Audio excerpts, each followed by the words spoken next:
Look, I wouldn't have picked Vice President Trump to be vice president, but I think she was not qualified to be president.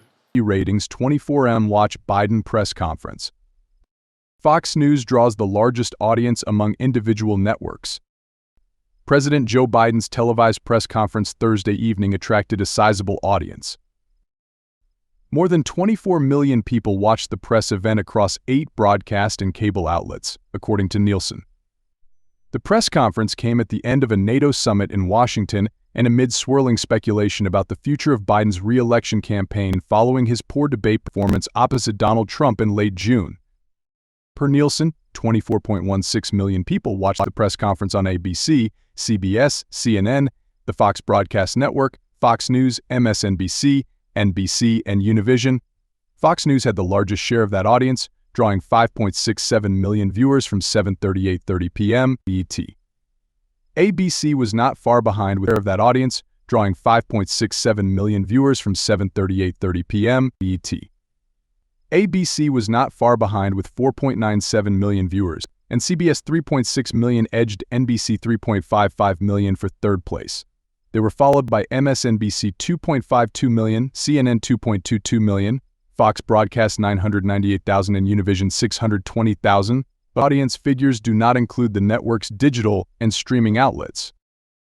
ABC topped the adults 25 to 54 demographic that news programs target most heavily, drawing 879,000 people in that age range, slightly more than Fox News' 835,000. CBS 611,000 and NBC 592,000 held the same positions as they did among total viewers, while CNN 439,000 and MSNBC 319,000 switched places. The Fox Broadcast Network had 276,000 adults 25 to 54 for the press conference, and Univision drew 254,000. As is usually the case for multi-network political news telecasts, the overwhelming majority of the audience was 55 or older. According to Nielsen, people 55 and up accounted for 19.16 million viewers of Biden's press conference, 79% of the total. The remarks came toward the end of an hour-long press conference ostensibly tied to this week's NATO summit, though the event took on the de facto role as a test of the president's fitness for office following a calamitous debate performance last month.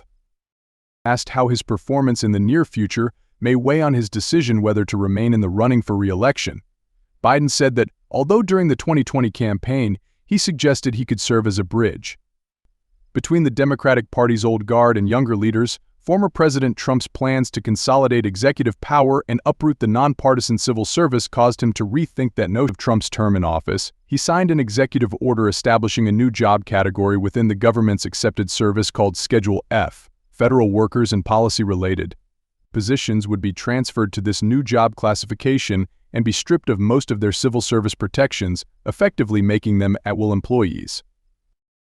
Biden quickly rescinded the edict before it could be implemented at federal agencies, though a couple got close.